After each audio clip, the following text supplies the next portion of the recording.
आइए, कोशिका भित्ति यानी कि कोशिका भित्ति को अंग्रेजी में सेल वॉल कहते हैं या फिर शॉर्ट में इसको CW कहते हैं। शॉर्ट में क्या बोलेंगे? CW। आइए इसके बारे में जानते हैं कोशिका भित्ति। सबसे पहले तो याद रखिएगा कि भैया मान लो कोनो कोशिका है, इसमें कोशिका भित्ति कैसे रहता है।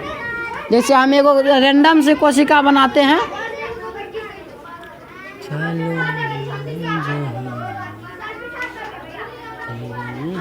ये तो कोशिका झिल्ली है, सबसे बाहरी झिल्ली। और तुमको बता दें कि कोशिका झिल्ली सिर्फ पादप कोशिका और जीवाणु कोशिका में रहता है। ठीक, ये कौन सी है? कोशिका झिल्ली है ना। ये केंद्रक है, बढ़िया उस केंद्रक को बनाया जाता है। इसमें कई सारा चीज भरा रहेगा।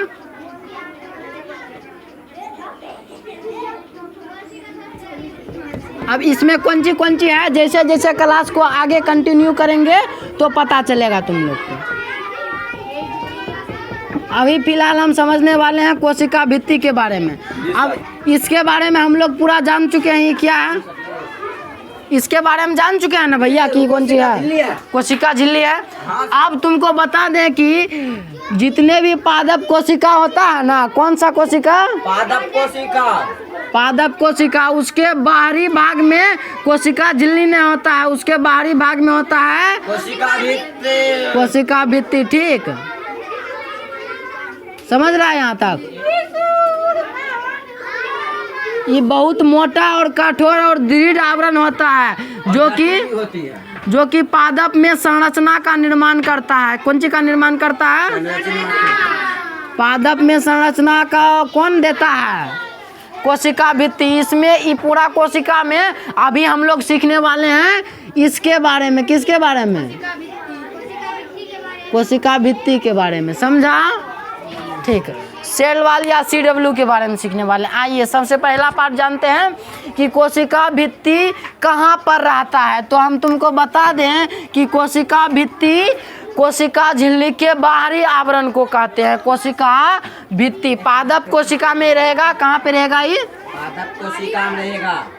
पादप या फिर पेड़ पौधे वाला कोशिका में रहेगा, सिर्फ पादप कोशिका में रहेगा। ठीक, तो कहाँ पे रहता है? पहला पॉइंट हम लोग का क्या है कि कोशिका झिल्ली के बाहरी। कोशिका झिल्ली है ना भैया, ये क्या है? ये सेल मेम्ब्रेन। तो सेल मेम्ब्रेन के बाहरी भाग, इसके बाहरी भाग में क्या है? कोशिका भित्ति। कोशिका भित्ति। तो पहला पॉइंट हम लोग का क्या निकलता है कि भैया कोशिका झिल्ली के बाहरी आवरण। आवरण से यानी ढका हुआ। आवरण मतलब जो चारों ओर से ढका हुआ है उसी को आवरण कहते हैं। तो ये चारों ओर से ढका हुआ है ना, कोशिका झिल्ली चारों ओर से कौन चीज ढका है? कोशिका भित्ति से। तो पहला पॉइंट हम लोग लिखेंगे भैया कोशिका झिल्ली कोशिका झिल्ली के बाहरी, कोशिका झिल्ली के बाहरी आवरण। कोशिका झिल्ली के बाहरी आवरण होता है। कौन होता है? कोशिका भित्ति। पहला पॉइंट खत्म। याद रखिएगा भाई, कोशिका झिल्ली के बाहरी आवरण कोशिका झिल्ली कोशिका भित्ति होता है।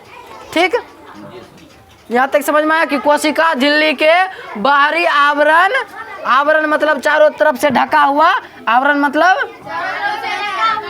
चारों तरफ से ढका हुआ। ठीक, समझा? आइए पहला पॉइंट समझ में आया। दूसरा पॉइंट कि कोशिका भित्ति पादप और जीवाणु कोशिका में पाया जाता है। अच्छा, कोशिका भित्ति पादप में भी पाया जाएगा, जीवाणु कोशिका में भी पाया जाएगा और जंतु कोशिका में नहीं पाया जाएगा। जंतु में नहीं पाया जाएगा। इस बात को याद रखेगा। अगला पॉइंट कि कोशिका भित्ति कौन चीज से बना होता है? तो कोशिका भित्ति सेलुलोज से बना होता है। कौन चीज बना होता है? सेलुलोज से बना होता है। जिसके कारण कोशिका भित्ति सेलुलोज से बना होता है, जिसके वजह से इस संरचनात्मक दृढ़ता प्रदान करता है। कौन चीज को? पादप कोशिका को संरचनात्मक दृढ़ता प्रदान करता है। संरचनात्मक दृढ़ता यानी कि कहीं ना कहीं हम लोग कह सकते हैं कि आकार प्रदान कर रहा है। क्या प्रदान कर रहा है? आकार प्रदान कर रहा है। ठीक, तो पादप में कोशिका का आकार कौन देता है? कोशिका भित्ति।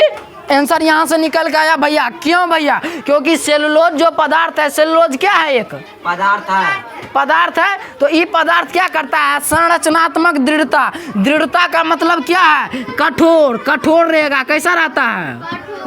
कठोर होता है। कोशिका भित्ति किस प्रकार का होता है? कठोर होता है, पूरा कठोर, एकदम दृढ़ का मतलब क्या? कठोर, मतलब ज्यादा मजबूताई रहेगा इसमें। समझा? ठीक, आइए अगला पार्ट ही हम लोग का है। और ये कैसा होता है? जीवित होता है कि मृत होता है? मृत होता है। ये कैसा होता है? मृत। तो रॉबर्ट हुक जो, अच्छा इसका खोज किसने किया? तो इसको खोजा किसने? रॉबर्ट हुक ने खोजा था रे। रॉबर्ट हुक कब? तो 1665 में। ठीक, हालांकि बात पूछता नहीं है लेकिन बता दें तुमको। तो वही ने देखा था सबसे पहले कोशिका भित्ति ने देखा था, मरा हुआ कोशिका भित्ति। कर्क में मरा हुआ कोशिका भित्ति। ठीक, आइए आगे बढ़ते हैं। यानी कि हम लोग कह सकते हैं कि ये कैसा होता है? निर्जीव पदार्थ होता है।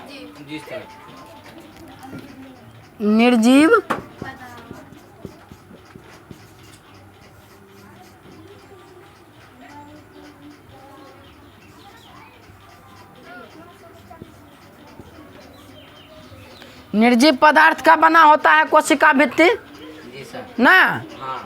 और कैसा? कठोर निर्जीव पदार्थ लिख सकता है। कठोर निर्जीव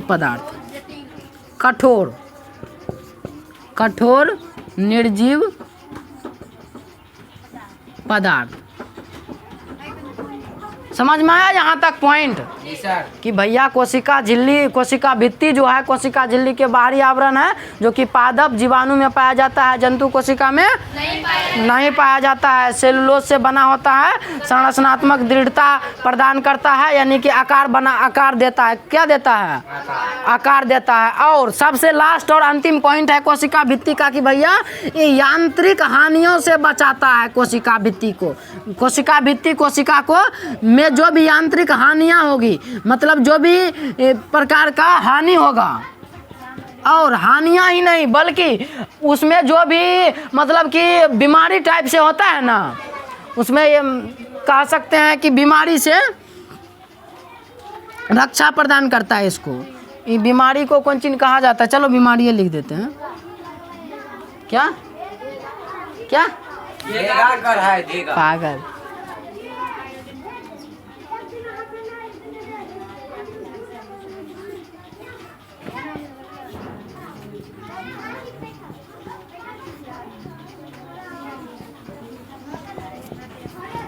ठीक, इस प्रकार से समझेंगे कि कोशिका भित्ति जो है कोशिका को यांत्रिक हानि और रक्षा प्रदान करता है।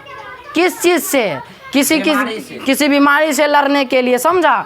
तो ये सारा पॉइंट है जो कि कोशिका भित्ति में सीखना है, हमको समझना चाहिए कि कोशिका भित्ति जो पादप कोशिका के बाहरी आवरण है, जो कि सेलुलोज से मिलकर के बना है, जो कि काफी कठोर होता है, जो कि निर्जीव होता है, मृत होता है।